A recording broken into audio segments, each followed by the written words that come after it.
samar-samar telingaku menangkap suara gamelan. Kadang dekat, lalu menjauh lagi.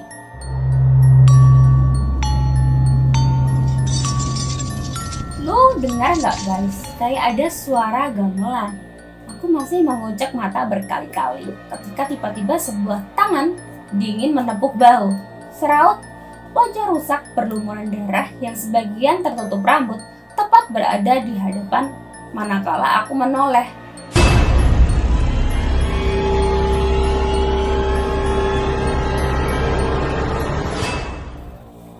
Ketemu lagi di Vena Backpacker, masih sama di segmen cerita pendakian. Nah, Vena kali ini mau ngebawain cerita yang berlatar di Gunung Slamet, Jawa Tengah. Gunung Slamet ini terkenal akan pos yang namanya Samaranto. Siapa nih yang udah pernah ke sana terus ngerasain kejadian yang mungkin aneh, di luar logika, di luar nalar, ataupun yang lain-lain. Kalau pernah, share ya cerita kalian. Oke, nggak usah lama-lama, langsung aja kita ke ceritanya.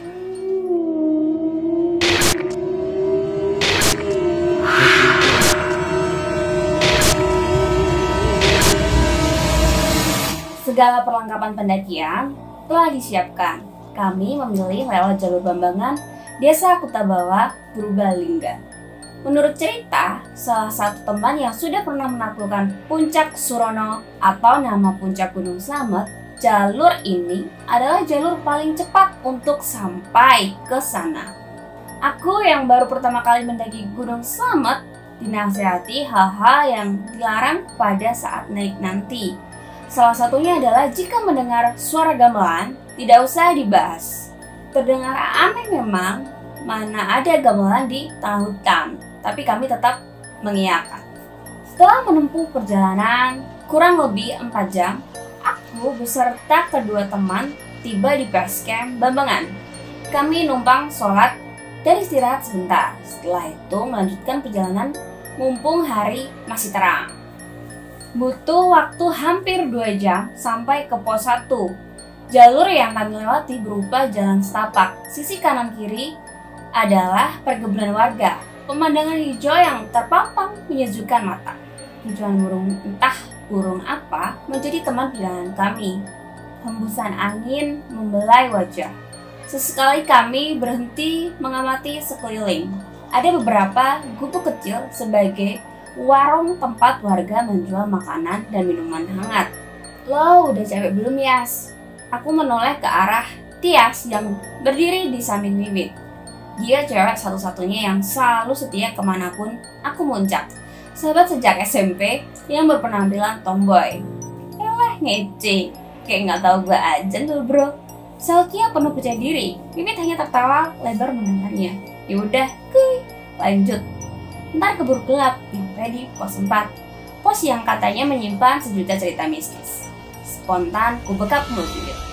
Ngomongnya direm dikit, jangan sembarangan. Kalau kejadian, ya lo. Lirikku dicuping telinga dia yang tertutup penutup kepala. Lalu ku lepas bekapan di mulutnya. Wiwit mengatur nafas, pengap barangkali. Udah amat. Dia memang suka kelepasan nih.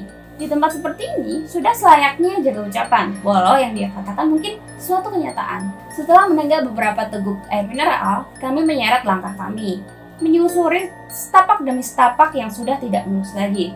1,5 jam terlewati dengan aman hingga kami tiba di pos 2. Di sini, pepohonan sudah mulai rimbun dengan pohon pinus mendominasi. Jaket tebal yang kupakai cukup membantu melindungi tubuh dari dinginnya udara yang mulai menusuk nih. Kami terus melangkah.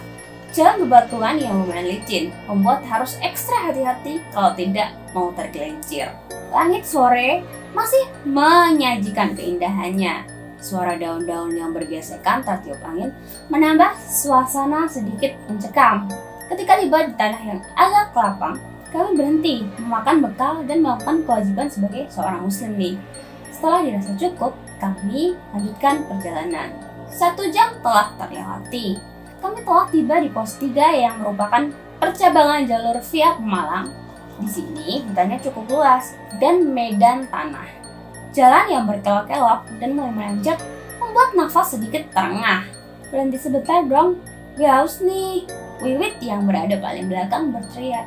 Iya, istirahat dulu deh, seruku pada gadis berkerudung biru di depan sana. Oke, sahutnya. Lalu segera duduk di bawah pohon yang cukup besar. Aku mendekat, disusul Wiwit dengan nafas terengah.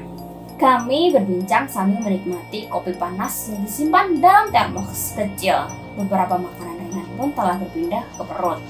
Langit sudah hampir gelap. Ketika akan meneguk kembali cairan hitam itu, ekor mataku menangkap sekelebat bayangan dari sisi kiri. Guys, jalan lagi yuk. Udah cukup kan minumnya? Aku membereskan peralatan minum dan menyimpannya kembali, lalu segera bangkit.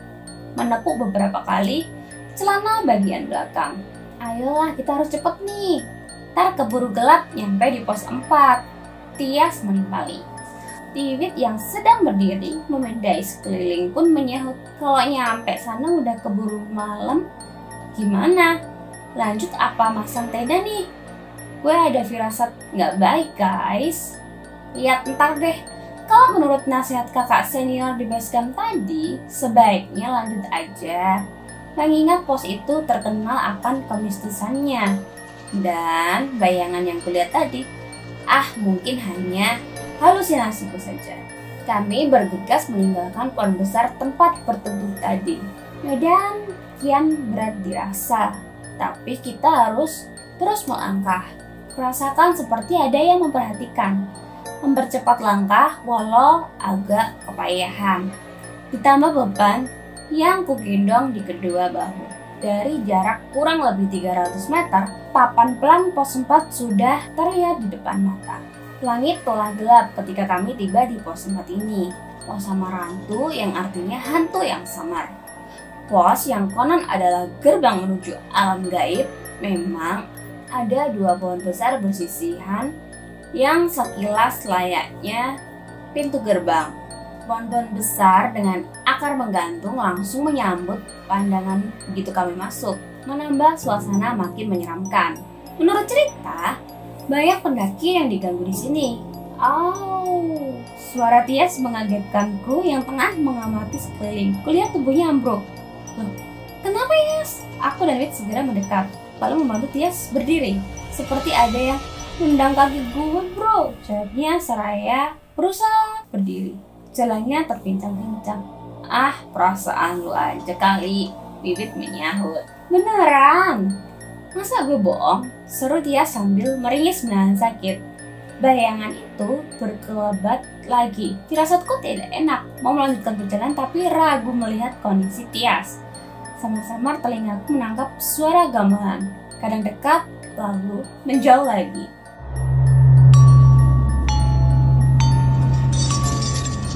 Lu dengar nggak guys? Kayak ada suara gamelan. Kok aneh ya di tengah hutan gini loh.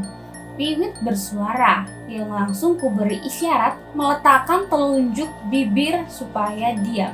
Dia lupa atau bagaimana? Padahal sudah diingatkan akan hal itu sebelum naik. Aku menoleh ke arah Tias nih. Ada kegelisahan terpancar dari wajahnya yang tersorot headlamp yang aku pakai. Kutepuk pelan bahunya sebagai isyarat bahwa semua akan baik-baik saja. Tiba-tiba dari arah depan ada bayangan hitam, tinggi, besar mendekat. Spontan kutarik lengan Wiwit dan Tias untuk menjauh. Tias terpincang-pincang karena kakinya belum pulih. Kami terus berlari menerobos semak belukar, menembus pekat malam. Suara burung hantu menyapu gendang telinga, membuat bulu kuduk berdiri. Beberapa kali kakiku tersangkut sesuatu entah apa. Tubuh limbung hingga pegangan tanganku terlepas. Gas, Bagas, tuh di mana? Itu suara Tias. Aku bisa mendengarnya, tapi tak kulihat klip dari headlamp yang dia pakai.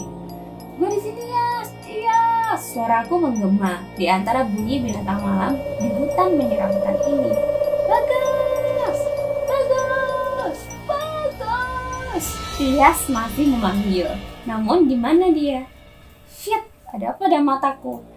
Aku Aku masih mengucek mata berkali-kali ketika tiba-tiba sebuah tangan dingin menepuk bahu. Seraut, wajah rusak berlumuran darah yang sebagian tertutup rambut tepat berada di hadapan manakala aku menoleh.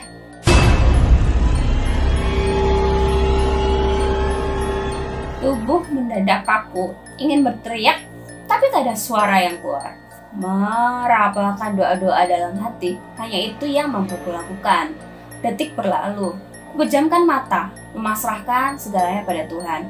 Namun tiba-tiba ada tangan yang menyeretku. Syukurlah, akhirnya gue bisa nemuin lo. Ayo gas, kita harus cepat pergi dari sini. Kubuka mata, sedikit tak percaya dengan ada yang di hadapan. Kurasakan tubuh juga telah kembali normal. Makhluk yang tadi di depan mata pun telah hilang. Lalu tanpa babi bu, segera ambil langkah 1000 sebelum makhluk menyerapkan itu kembali menampakkan diri. Wiwit mana ya, Yas? Tanyaku dengan nafas terengah setelah berlari cukup jauh dari tempat tadi. Gue kehilangan jejaknya, gas. Gue udah cari ke mana-mana tapi nggak ketemu nih. Waktu lo jatuh tadi, gue masih lihat dia. Selanjutnya gue nggak tahu dia kemana. Ada penyesalan dalam nada bicaranya. Ya udah, habis ini kita cari bareng-bareng terus. Kaki lo kok bisa buat lari? Emang udah gak sakit, Yas? Aku menoleh ke arah kakinya. Gas. Waktu gue nyariin lo berdua, gue ketemu sama kakek-kakek. Dia yang nyembuhin kaki gue. Dia juga yang bantuin nunjukin keberadaan lo. Aneh sekali. Lalu mengapa kakek itu tidak sekalian menunjukkan di mana Wiwit berada?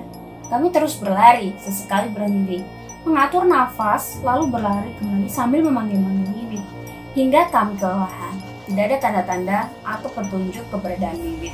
Kami memutuskan mendirikan tenda demi memulihkan tenaga untuk melanjutkan pencarian besok pagi. Membuat perapian untuk menghangatkan tubuh. Aku berjaga di luar sesekali, mata terbejam karena kantuk yang mendera.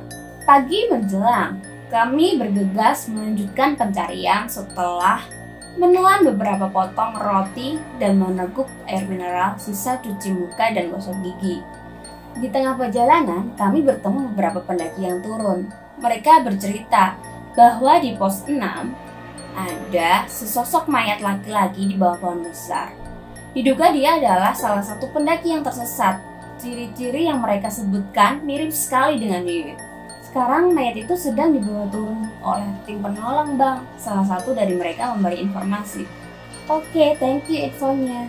Tias, kita harus cepat ke sana. Ajakku pada Tias yang masih tertegun. Kami mempercepat langkah ke pos yang dimaksud. Tak peduli dengan tatapan para pendaki itu. Harus kupastikan bahwa mayat yang mereka temukan itu bukanlah Wiwit. Namun, ekspektasi tidak sesuai kenyataan. Tulang di tubuhku seperti dilolosi, manakala mataku menatap jaket yang melekat pada mayat di depan sana. Tias, dia tak ubahnya denganku. Kulihat tubuh berbalut jaket biru itu gemetar menahan tangis. Segera kuraih baunya dalam dekapan. Jenazah itu adalah Wiwit, teman seperjuangan yang beberapa jam yang lalu masih berbagi tawa denganku dan Tias. Masih terngiang segala kekonyolan yang dia perbuat, juga sifat sedikit keras kepalanya. Sekarang semua itu tinggal kenangan yang tersimpan abadi dalam memori. Menurut juru kunci Gunung Slamet, kunci gamelan yang kami dengar kemarin adalah sebagai tanda sedang terjadi pernikahan gaib, dan Wiwit yang kelepasan membicarakannya harus menjadi salah satu pengiring pengantin pada upacara gaib itu. Selamat jalan kawan, semoga kau tenang di sisinya. Amin.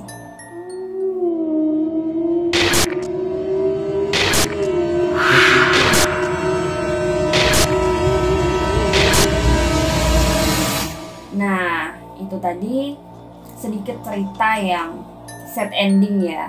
Jadi emang niatnya itu mau mendaki bertiga, ya buat senang-senang lah ibaratnya. Kalau mendaki itu kan pengennya ya kita berangkat sama-sama, pulang kalau bisa sama-sama. Jangan sampai salah satu dari kita itu mengalami suatu kejadian yang tidak diinginkan. Jadi kalau diusahain buat kalian teman-teman nih yang suka mendaki bareng-bareng, jangan egois. Kalau satu capek ya ditungguin sampai capeknya mendingan baru kita melanjutin lagi perjalanan. Jangan sampai ada yang egois, gue duluan atau gue tinggalin aja ntar gue nyusul. Kalau bisa jangan seperti itu, karena kan kita kayak singgah atau bertamu ke suatu tempat yang luasnya itu nggak cuma semeter 2 meter ya. Gunung, apalagi sekelas Gunung Slamet kan gede banget, salah satu gunung tertinggi kedua di Pulau Jawa ya. Kalau bisa ya harus sama-sama, apapun yang terjadi diselesaikan solusinya bersama-sama. Nah, itu tadi sedikit cerita Vena di set pencerpen kali ini ya. Semoga kalian bisa ngambil hikmah di balik cerita yang tadi.